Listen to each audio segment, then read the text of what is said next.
Terra. Um mundo de água. Quase 3/4 da superfície encontram-se sob uma colcha de retalhos azuis de mares e oceanos. Para nós, um ambiente alienígena que mal começamos a explorar.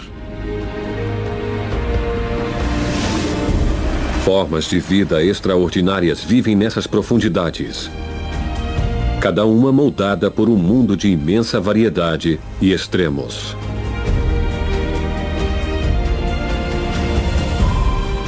Como os continentes que eles cercam, nossos oceanos estão repletos de histórias para contar.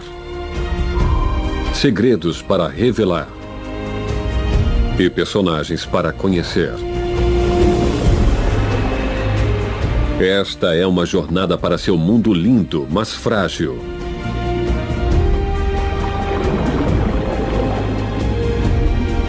Em que a luta para sobreviver produz uma elegância encantadora. Um trabalho de equipe genial e encontros fascinantes que revelam o encanto do azul profundo. O encanto do azul profundo. África. O grande continente africano. Uma região de selvas indomáveis, de predadores e suas presas. Mas as caras conhecidas das planícies são só uma parte da história. Pois essa vasta massa de terra está espremida entre dois oceanos colossais, que colidem com seus flancos, formando alguns dos litorais mais espantosos da Terra.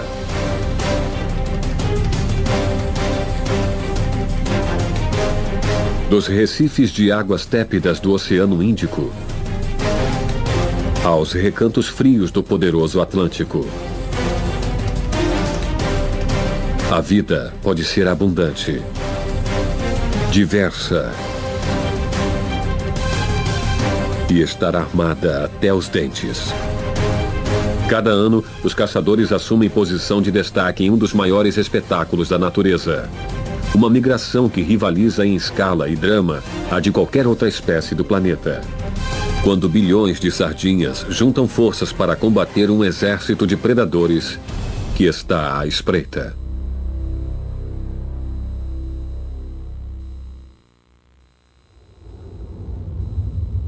Na ponta sudoeste, a África molha o pé nas águas geladas do Oceano Atlântico.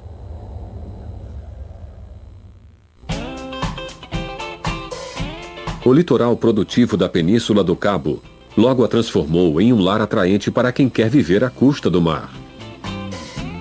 A história europeia da cidade do Cabo começou em 1652, quando um entreposto comercial foi fundado ali para navios na rota do Extremo Oriente negociando artigos exóticos.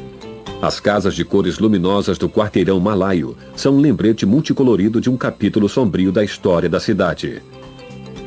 Muitos residentes descendem de escravos, aqui trazidos do sudoeste da Ásia nos séculos XVIII e XIX.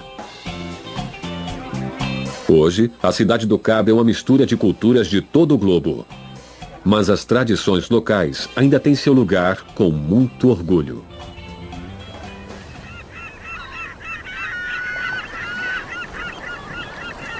O pier movimentado é o coração que dá vida à cidade.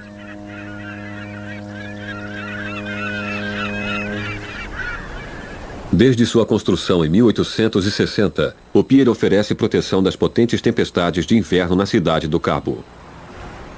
Assim como um ponto de atração para todo tipo de marujo.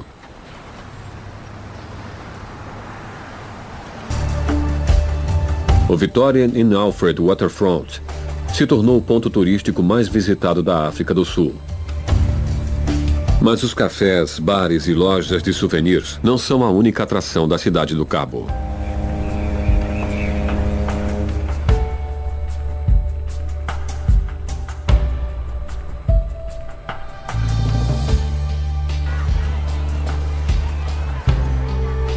A cidade fica a pouca distância das várias enseadas e praias da península. Um ponte perfeito para a nova geração de exploradores do mar. Mas uma praia é reservada aos nativos. Boulders Beach é um dos raros locais de acasalamento da única espécie de pinguim que se reproduz na África. Para ficarem mais frescos sob o sol forte, os pinguins africanos têm menos penugem que os primos antárticos e ficam quase o dia inteiro se alimentando no mar. Mas um dia de labuta na pesca, a prioridade é a secagem. E como em todas as praias do mundo, todos querem o melhor lugar.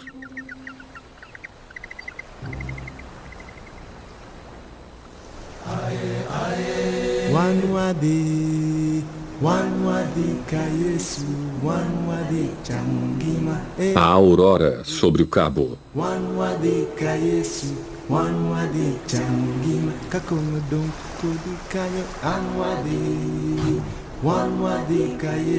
Estas águas estão entre as mais revoltas do planeta.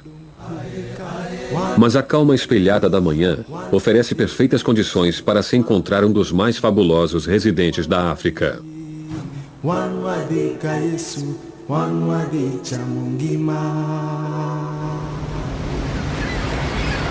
8 quilômetros além da costa.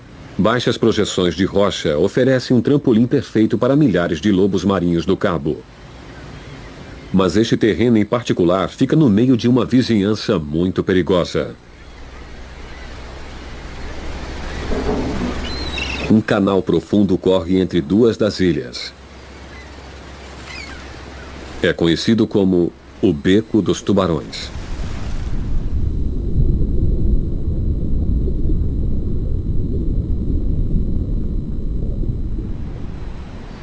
A presença de tantos lobos marinhos torna este estreito braço da água um imã para os grandes tubarões brancos.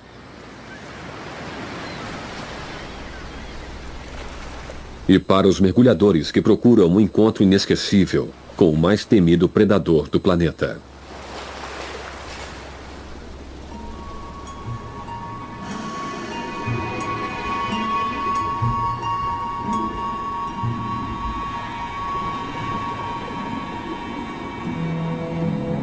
Uma silhueta inequívoca faz disparar os corações.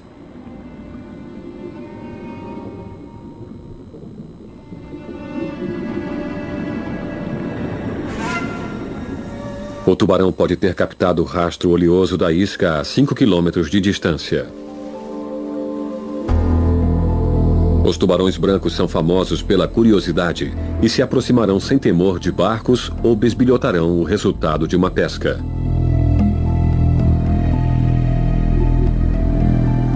Mas a natureza oferece poucos alimentos gratuitos. E o tubarão branco está perfeitamente equipado para perseguir presas grandes e velozes. O corpo em forma de torpedo é impulsionado pelos poderosos músculos da cauda, que podem atingir velocidades de até 40 km por hora, o que os tubarões usam para abocanhar lobos marinhos que estão mais acima. Diferente da maioria dos tubarões, os tubarões brancos também têm sangue parcialmente quente.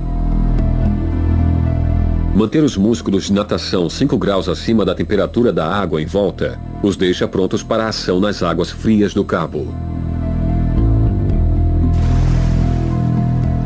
Mas este grande predador marinho ainda guarda muitos segredos.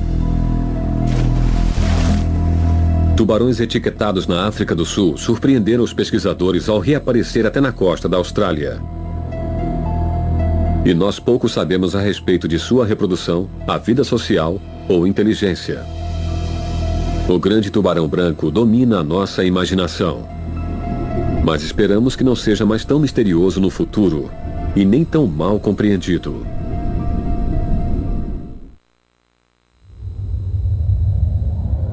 A 1.500 quilômetros da costa leste da África e só 4 graus ao sul do Equador, o arquipélago das Seychelles se banha nas águas mornas do Oceano Índico.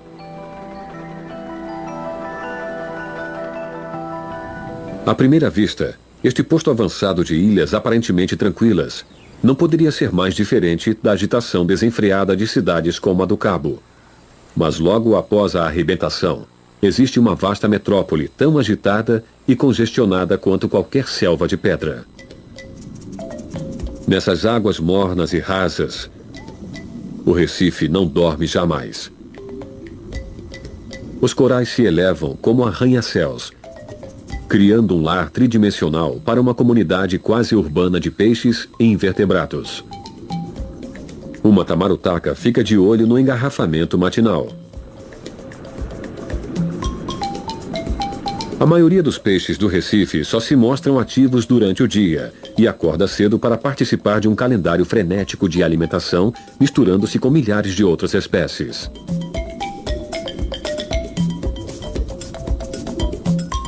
Há quem pegue uma esteira rolante de correntezas para chegar às áreas particulares preferidas de alimentação. Os agitadores da alta sociedade do Recife se reúnem onde quer que as correntezas prometam entrega de comida rápida. Se bem que um labirinto de orifícios e becos de coral nunca esteja longe, caso alguém tente fazer deles o prato principal do almoço.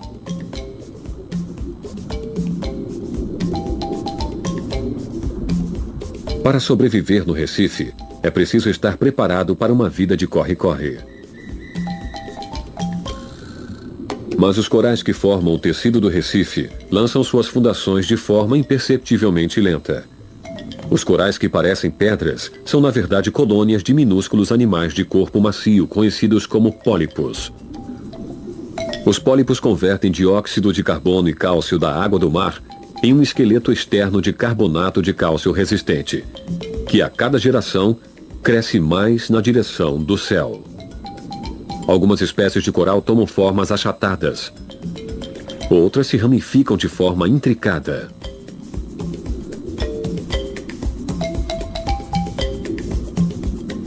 Ocupando apenas 1% do solo oceânico, os ramos estendidos oferecem abrigo para 25% de todas as espécies marinhas. A maioria delas restrita a este único local do planeta.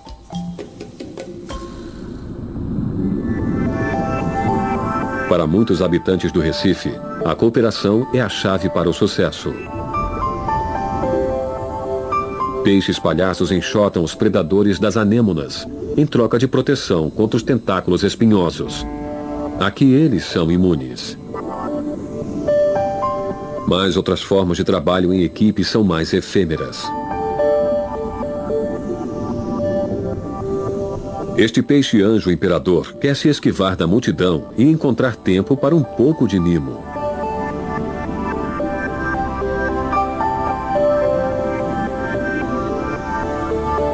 Ele está procurando um dos residentes mais dedicados e trabalhadores do Recife.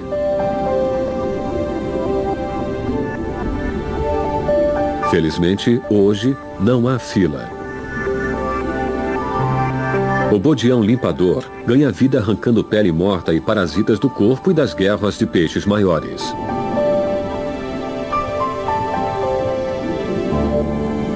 O bodião ganha uma refeição e o peixe-anjo ganha uma faxina refrescante em todos os lugares difíceis de alcançar. A maioria dos recifes de corais se encontram nas zonas tropicais do planeta, entre os 30 graus norte e sul do Equador. Aqui, o delicado equilíbrio de fatores que os corais precisam para crescer está perfeito. A água tem que estar entre os 16 e os 30 graus Celsius. E ser clara o bastante para permitir a penetração de luz solar.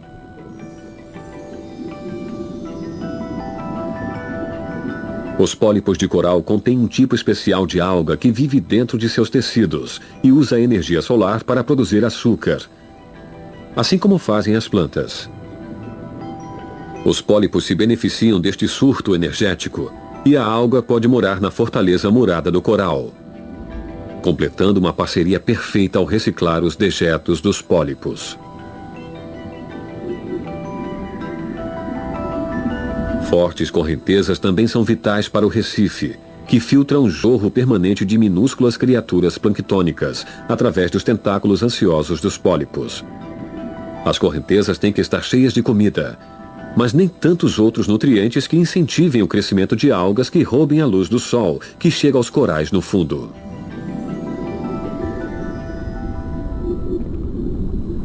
Qualquer alga na superfície do Recife é controlada por lambiscadores, como o peixe cirurgião azul claro.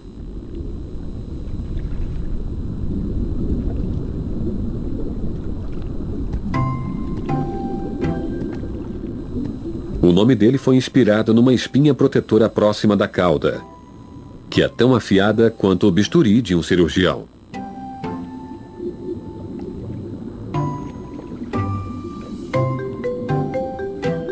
O peixe anjo real usa a boca alongada para delicadamente puxar algas e invertebrados dentre os ramos de coral.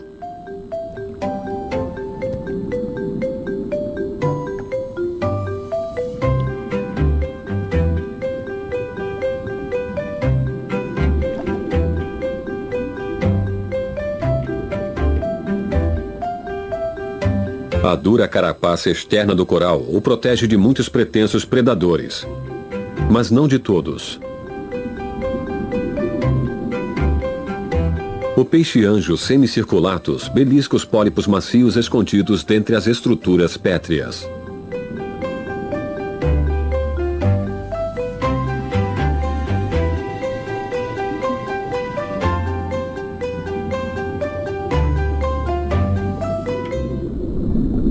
Peixes papagaios são bem mais destrutivos.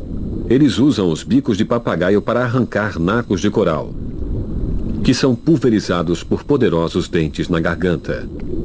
O peixe-papagaio digere as algas contidas nos tecidos dos pólipos, e o esqueleto calcário do coral é expelido em finas partículas, também conhecidas como areia.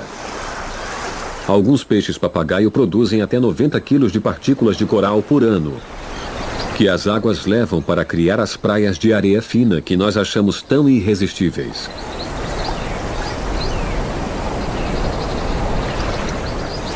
Com paisagens que lembram um livro de histórias, as 115 ilhas que constituem o arquipélago das Seychelles há muito atraíram a atenção de habitantes do mar. Esses pontos de terra firme formam uma área do tamanho de uma cidade pequena, mas estão espalhadas por uma região do Oceano Índico mais ampla que a África do Sul. O isolamento ajudou a preservar a incrível riqueza natural das ilhas. Além das praias, há um paraíso com mais de 700 espécies de plantas. 10% delas são encontradas exclusivamente nessas ilhas. A necessidade de conservar esse singular ecossistema foi reconhecida pelos primeiros colonos franceses que aportaram aqui no século XVIII. Hoje, mais da metade das Ilhas Seychelles é área de proteção da natureza ou reserva marinha.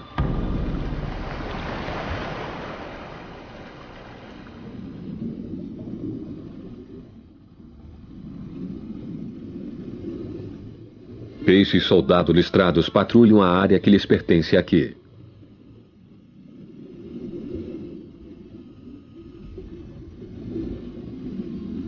Eles estão armados com espinhas e escamas afiadas.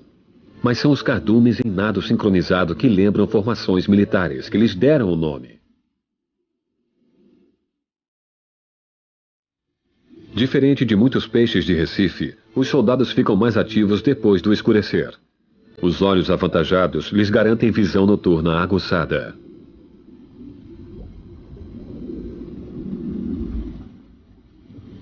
Roncadores aparecem como se tivessem caído de uma caixa de doces coloridos. Há diversas variedades diferentes, cada uma com uma embalagem característica.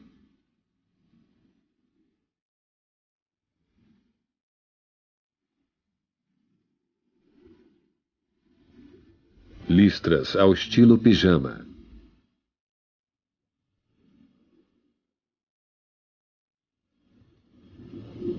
Há uma vibrante estampa zebrada.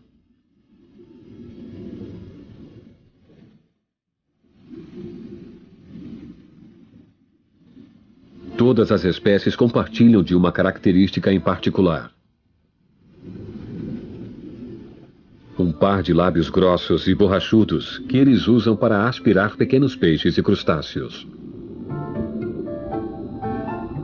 Em um recife cheio de predadores, estar entre os pequenininhos significa ter que ficar constantemente de olho nos vizinhos maiores. Este gobião de Michel de 3 centímetros faz o que pode para imitar a penatulácea onde ele mora.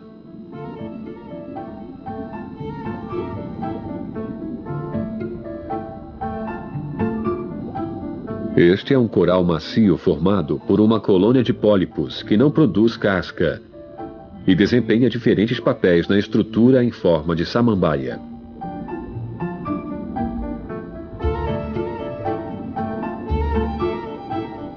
O gobião é grato pelo abrigo, mas não pode oferecer muito em retribuição, além da companhia silenciosa. Um recife de coral pode levar milhares de anos até atingir a maturidade, mas nas Seychelles, um recife bem mais jovem está florescendo, pois recebeu uma mãozinha na luta pela vida. Essas barcaças idênticas são um recife artificial, formado pelos cascos ocos de 2 barcos, que foram deliberadamente afundados para servir de lar para a vida marinha. Esses recifes artificiais bloqueiam a correnteza e criam uma área de alimentação abrigada para pequenos peixes que comem plâncton.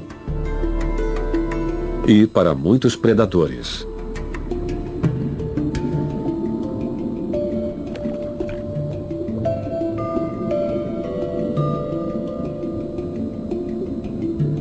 Os destroços logo foram colonizados por uma camada espessa de algas, esponjas e coral.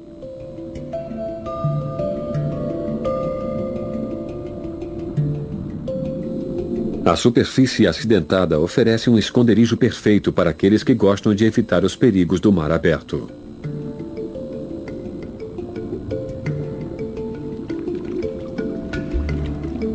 Os peixes-gato listrados desfrutam da proteção das paredes sólidas da embarcação afundada. Esta é a única espécie de peixe-gato que mora dentro de recifes de coral.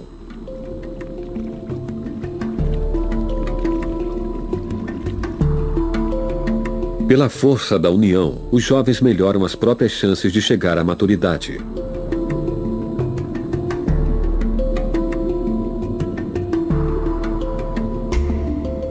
Todos os cantos foram transformados em residência. Peixes-vidro ficam bem perto dos destroços, e uns dos outros.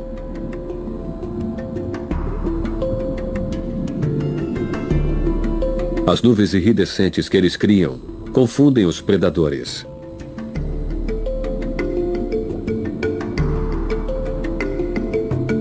É a única forma de defesa que eles têm contra um mundo onde peixe pequeno consta do cardápio de quase todos os habitantes.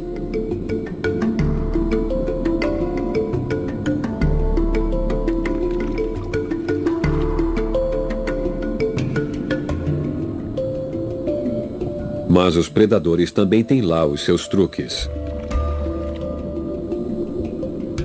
Um monte de algas?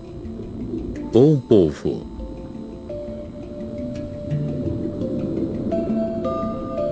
Uma pedra?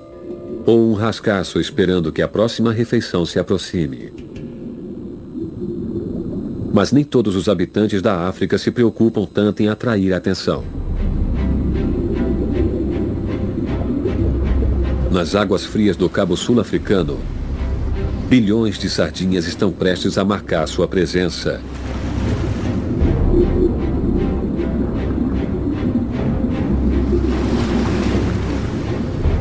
Ao embarcar em uma perigosa jornada, que atrairá alguns dos caçadores mais perigosos da África direto para o caminho delas.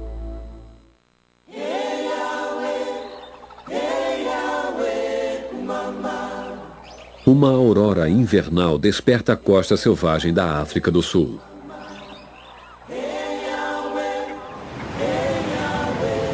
Duzentos quilômetros de inóspita área selvagem que circunda o cabo oriental do país. Mesmo assim, essa vizinhança rústica não impediu que o gado local se apossasse de boa parte das praias.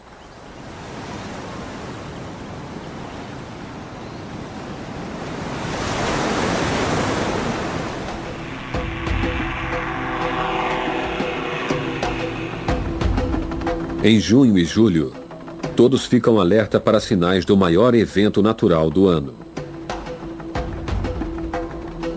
Os cardumes rodopiantes de sardinhas iniciaram a migração que os afasta das águas do cabo e estão vindo nesta direção.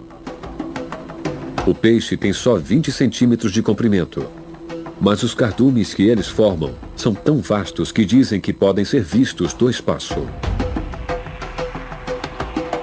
Onde quer que os cardumes sejam avistados, uma epidemia de febre da sardinha logo se abate sobre a comunidade local, que logo poderá pegar sardinhas à beira-mar.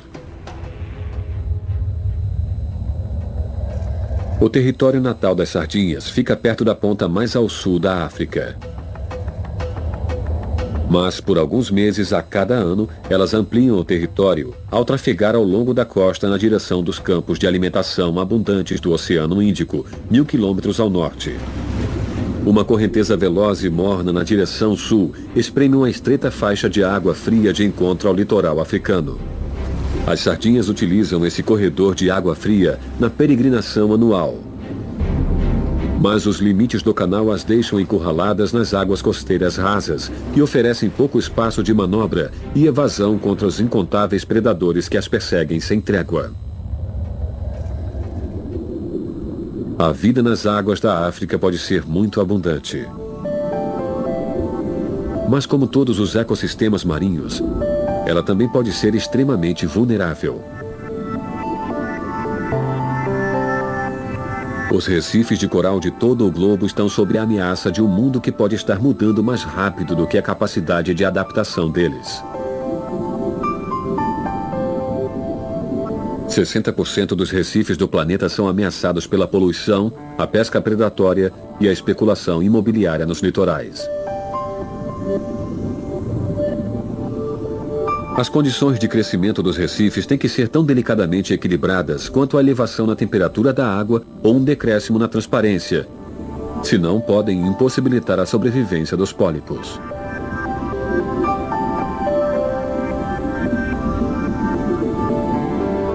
Foi dada a largada para a melhor compreensão de tais ameaças e proteção contra elas.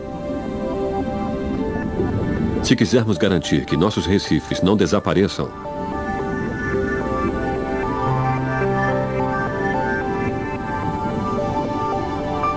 levando embora seus habitantes multicoloridos.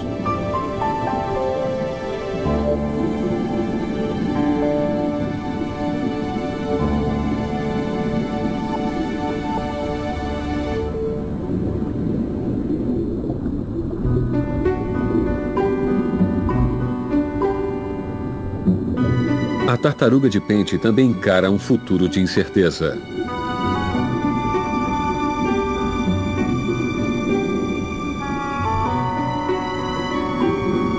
Elas ganharam seu nome pela cabeça estreita e um bico de pássaro que usam para cutucar as reentrâncias do Recife em busca de comida.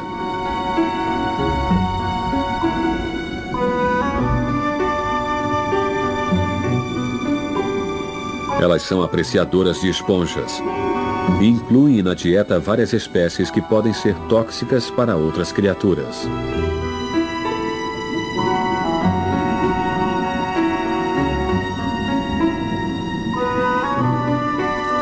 Sua impressionante carapaça lhes dá proteção contra predadores como os tubarões, mas também as deixam à mercê dos pescadores.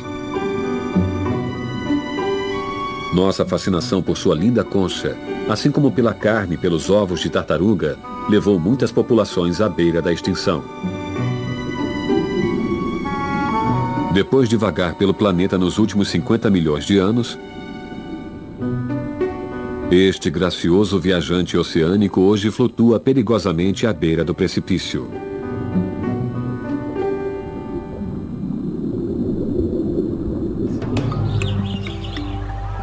Nas planícies orientais do Cabo, na África do Sul, O futuro parece muito mais promissor para os leõezinhos.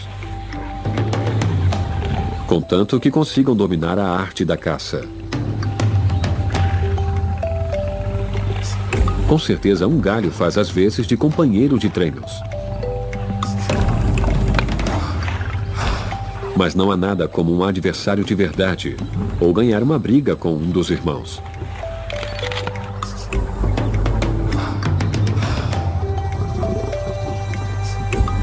A brincadeira de luta afia a habilidade que esses pequenos predadores precisarão um dia para dominar presas muito maiores que eles.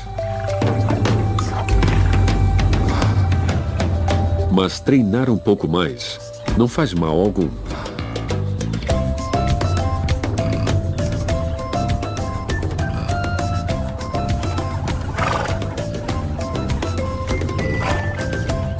Os aprendizes de caçadores podem parecer inofensivos, mas os gnus e as zebras permanecem vigilantes.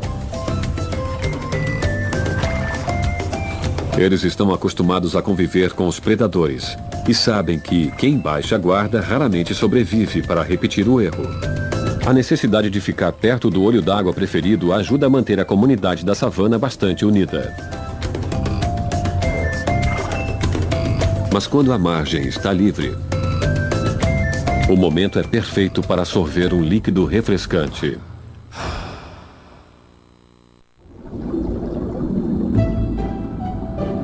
As águas costeiras da África do Sul não são famosas apenas pela migração anual das sardinhas. Elas também são o lar de alguns dos recifes de coral mais cheios de vida do continente.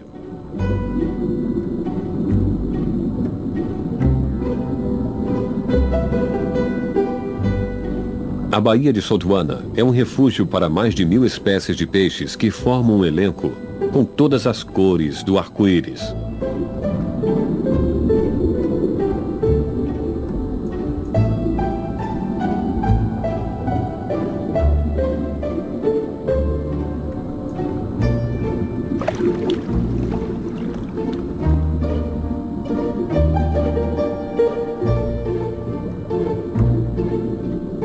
Mas as estampas hipnotizantes não são mero exibicionismo. Para os peixes dos recifes, as cores desempenham um papel vital na comunicação, na seleção de reprodutores e na defesa.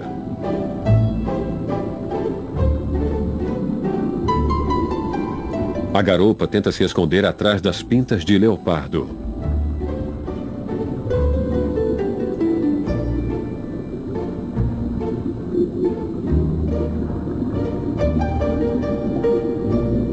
Falsas marcas de olhos são só uma maneira de atrapalhar a mira de predadores em potencial.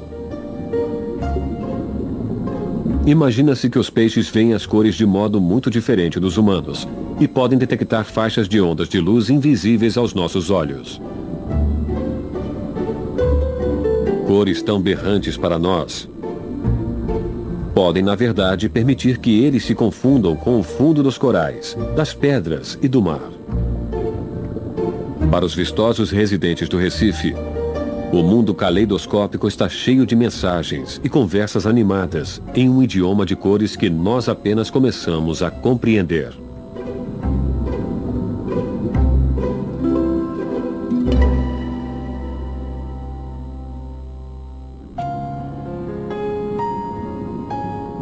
Acima do Recife, a água-viva dança um solitário balé.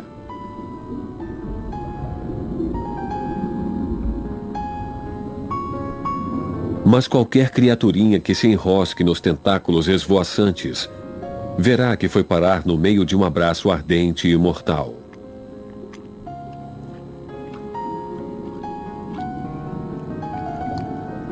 Os corpos das águas-vivas são bastante translúcidos, mas algas que vivem nos tecidos podem acrescentar estranhos matizes que lhes complementam a aparência alienígena.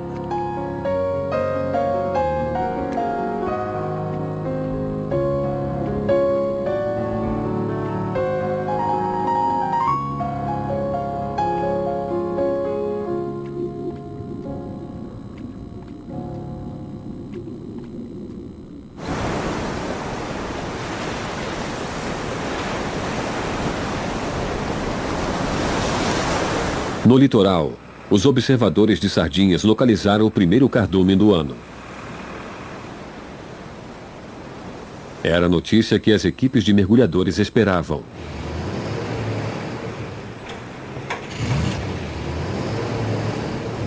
Todo ano, mergulhadores de todos os cantos do mundo vêm para cá na esperança de viver uma aventura subaquática, capaz de eclipsar qualquer outra.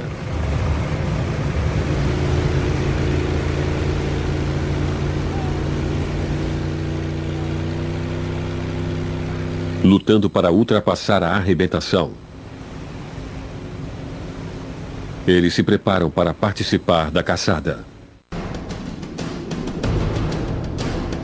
Poucas centenas de metros além das praias da costa leste da África do Sul, um exército de predadores se mobilizou, rastreando milhões de sardinhas que rumam para o norte ao longo da costa. Os golfinhos comuns comandam o ataque. Uns 20 mil deles participam da caçada, reunindo-se em equipes superpoderosas que podem chegar aos 5 mil elementos. Juntos, eles varrem a costa até acharem as sardinhas, ou as sardinhas acharem eles. Lá no alto, atobás do cabo circulam ansiosos. Acredita-se que eles sincronizam o ciclo de reprodução para que os jovens fiquem independentes na época que as sardinhas chegam e possam aproveitar o banquete. Os mergulhadores vão sentar na primeira fila para ver a batalha que se aproxima.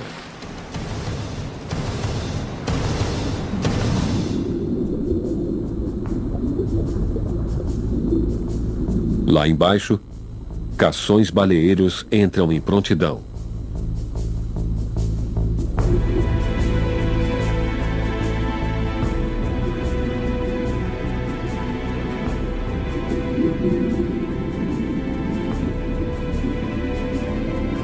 Os golfinhos tomam fôlego na calma que antecede a tormenta.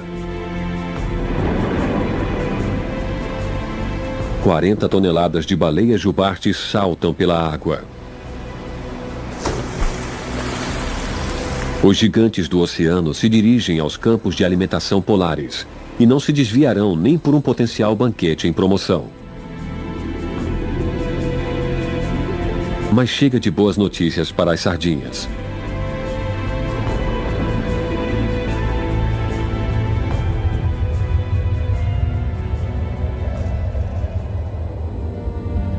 Nuvens de tempestade anunciam a chegada da migração.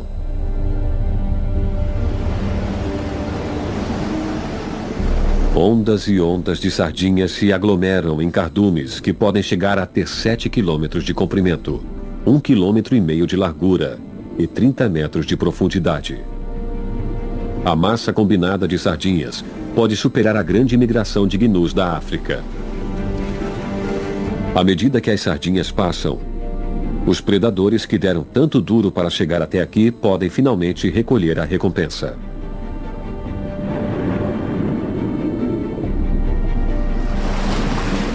Como se controladas por forças magnéticas, o bem coreografado balé das sardinhas confunde os perseguidores e evita que eles coloquem qualquer indivíduo em particular na alça de mira.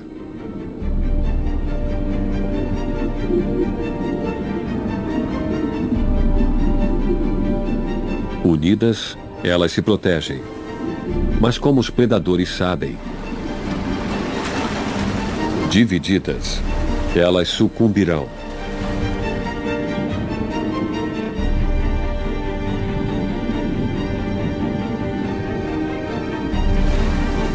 Os golfinhos são mestres da estratégia.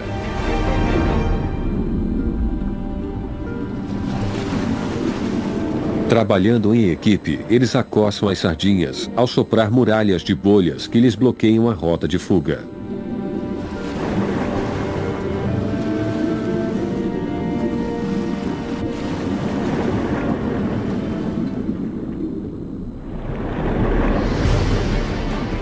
Os golfinhos acabam separando um pequeno grupo de sardinhas do cardume principal.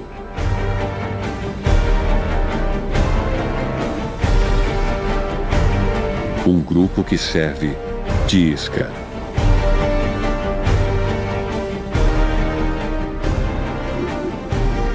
Rodeadas de predadores, o grupo de 20 metros de sardinhas se vira do avesso.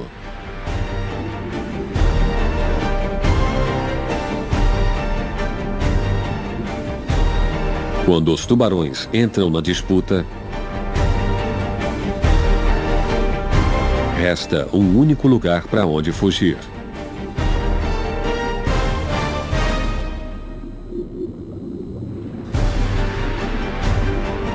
Em uma última tentativa de fuga, as sardinhas nadam para a superfície, só para cair no bico dos atobás, que lançam um ataque aéreo de precisão cirúrgica.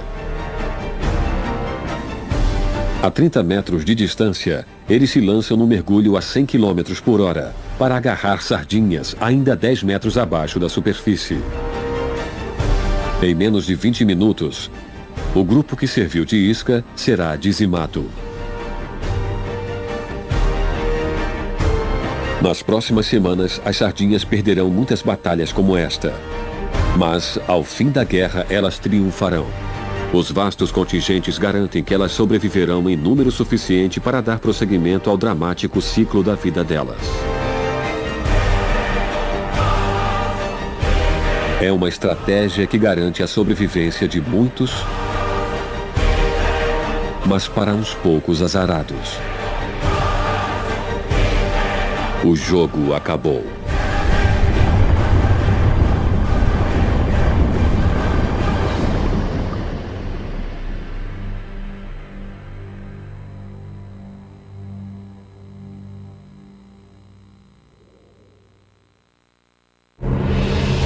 Versão brasileira Audiocorp.